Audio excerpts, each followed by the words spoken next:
Hello, my name's Trent Spangler, and I'm a sophomore at Liberty University's online program, and I'm pursuing a degree in biblical and theological studies.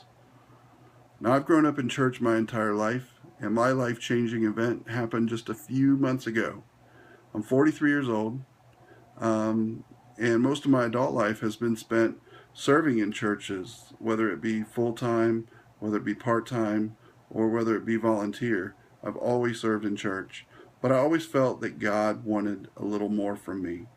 I was actually serving in a church full-time 12 years ago when I decided to pursue my degree and enrolled in classes in what was then called the Liberty Distance Learning Program. And it was going really well, and I really loved it.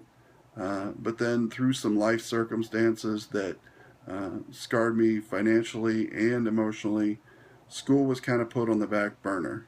Now, I continued to serve in churches, and in fact, I now serve as a part-time youth pastor at a church, and I wouldn't trade it for the world. I love the kids that I get to work with.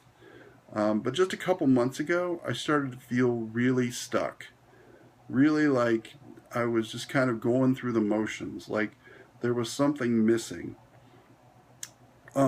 A lot of people would interpret that as some kind of midlife crisis, and the secular world would tell you to go out and buy a car or take a trip and it'll all be good. But that's not exactly how it works. Now, I'd like to tell you that I just followed after what God wanted me to do, but I didn't.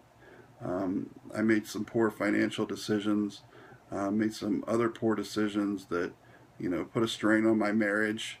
But I knew that deep down that God was trying to tell me something. I just didn't want to hear it.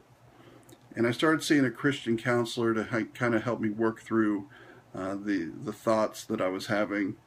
And it kind of hit me one day when I was driving toward having a counseling session with him, that God wanted me to finish school. He wanted me to further my education. He wanted me to pick up what I had put down 12 years ago. Now, I would like to say that everything would just be great from that point on, but I still fought God. I still told him I can't do it financially. In addition to being a part-time youth pastor, I'm also a part-time owner of a business. So I was like, I don't have the time and I don't have the money. But I decided to make the call anyway to an advisor at Liberty University and just see what was going on. And when I say God made the path straight, that's an understatement, because not only did they tell me that I could be covered on student loans, that I could get a student loan to be able to finish school, but every credit hour that I'd taken 12 years ago would still count toward my degree. So I knew it was exactly what God was calling me to do. And anybody that would tell you, that knows me, would tell you that it's difficult for me to get excited about studying, but I couldn't be more excited about studying today. I can't wait to get started. I can't wait to read the textbook and take the quiz, which is so unlike me. So be praying for me as I'll be praying for you as we begin this journey together, and I look forward to just the amazing things that God is going to do through this process. Thanks.